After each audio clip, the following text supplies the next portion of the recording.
Hello homies, welcome to my YouTube channel.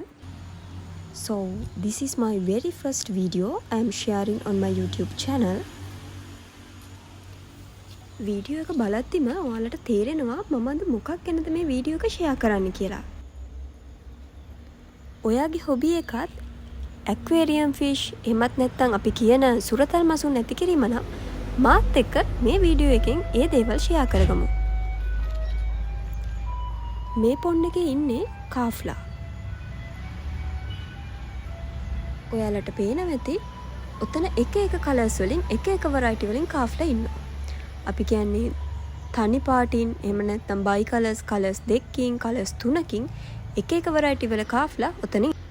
ඔන්න ඔයාලට ඒගොල්ලෝ ළඟටම කරලා පෙන්වන්න ඕන හින්දා මම එහා පැත්තේ පොන්ඩ් එකෙන් ළඟටම ගියා එයාලගේ. මේක ටිකක් පරිස්සමින් ඇවිදගෙන යන්න ඕන මොකද දියසෙවිල් තියෙනවා. වැටුනොත් ඉතින් වතුරේ තමයි.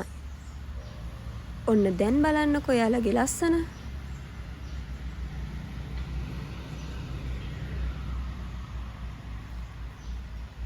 මේගොල්ලෝ දිහා මේ විදිහට බලන් ඉන්න එක ඇත්තටම හිතට නිදහසක්.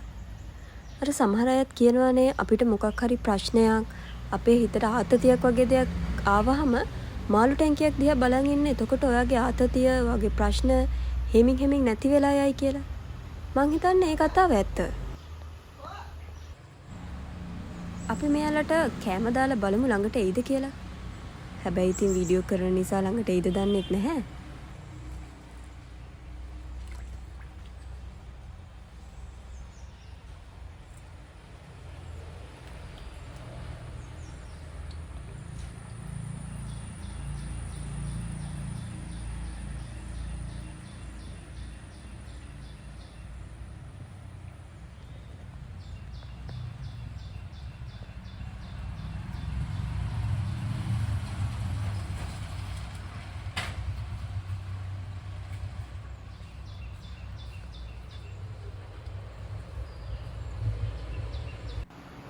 කොහොම හරි මම ඔන්න ආපහු සැරයක් කෑම ගෙනල්ලා එයාලට දැම්මා.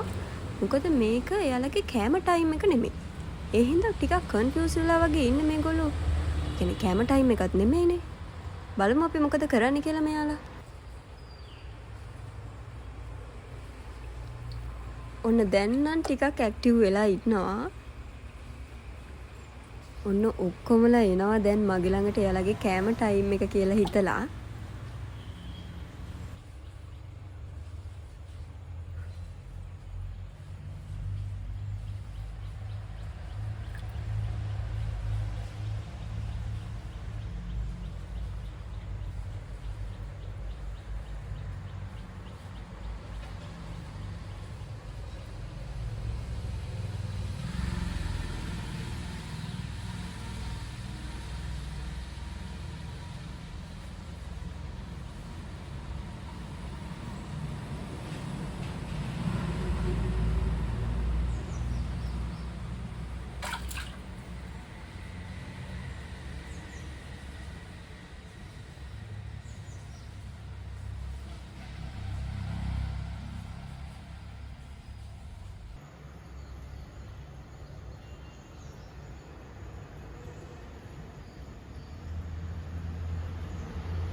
ඔන්න ඔතන එහා පැත්තේ පොන්ඩ් එකේ ඔයාලට පේනවා කහ පාට වගේ කාෆ් කෙනෙක් ඉන්නවා තනියම. සාමාන්‍යයෙන් අපේ ගෙදර ටැංක් එකේ වුණත් එහෙමනේ. එක්කෙනෙක් ඉන්නවා නම් එක මාළුවෙක් ඉන්නවා නම් අනිත් අයට වඩා ඇක්ටිව් ගතියෙන් අඩු හෙල්ති නැති අපි යව වෙනමම තියනවානේ. අන්න ඒක තමයි ඔතන කරලා තියෙන්නේ. එතකොට මේ බෑග් එක මොකක්ද කියලා ඔයාලා බලනවා ඇති. මේ බෑග් එකේ ඉන්නේ කාෆ්ලම තමයි. හැබැයි ඒගොල්ලෝ මේ ටැංක්ස් වලින් ඉඳන් වෙන තැනකට යන්න හදන්නේ. එහෙනම් ආයෙත් මේ වගේ වීඩියෝ එකකින් හම්බ වෙමු. Thanks for watching.